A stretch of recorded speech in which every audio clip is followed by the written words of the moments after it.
Good morning, and as always, slow is smooth and smooth is fast. So we've talked a little bit about this idea of charge in the past, but I'm going to make it more formal at this point. So if I have an element with one electron in its outside ring, this is going to have a charge of +1 because it's going to lose one electron. Versus if I have something with two electrons in its outer ring, it's going to be +2 because it's going to lose two electrons. So where it gets a little bit more confusing or more ambiguous is when you have 6 or 7 valence electrons in the outer shell.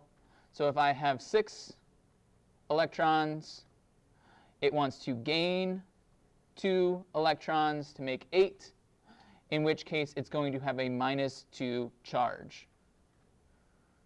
So if we take that one step further, if we have 7 electrons, it's going to gain 1 electron, and it's going to have a -1 charge.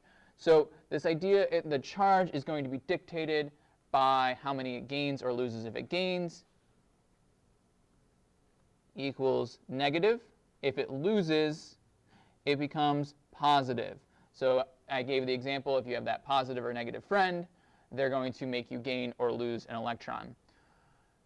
Why this is important for this activity is that if we're going to try and predict products of single replacement, so single replacement, remember, is A and B are together.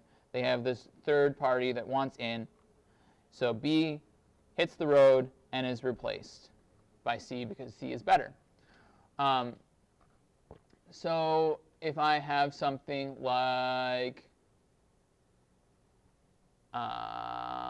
sodium and fluorine are together. I'm sorry, I'm going to switch this example. If I have sodium and chlorine together, if I have table salt, and I add fluorine to the mix, the question is, what's going to happen?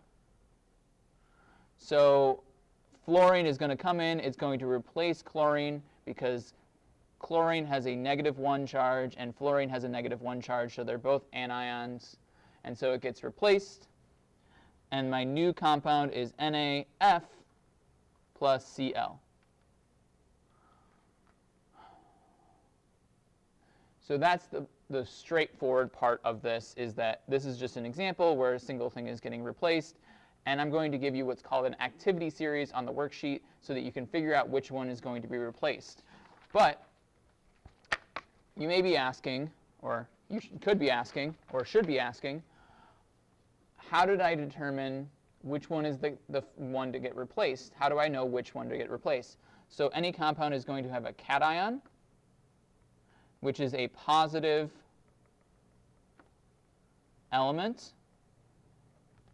So that's losing electrons, or an anion, a negative element, gaining electrons. So if I have A, B plus C, the first one is going to be the cation. The second one is going to be the anion.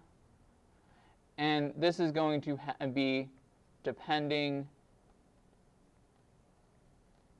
on its charge.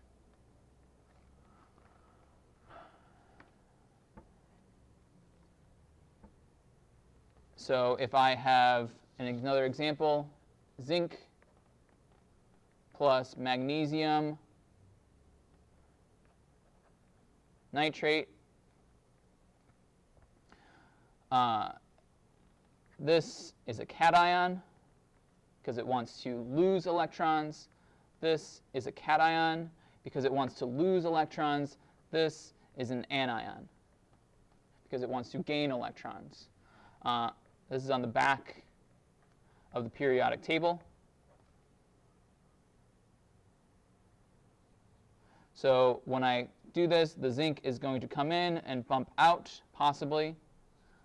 So magnesium is going to get replaced. Zinc, nitrate, 2 plus magnesium.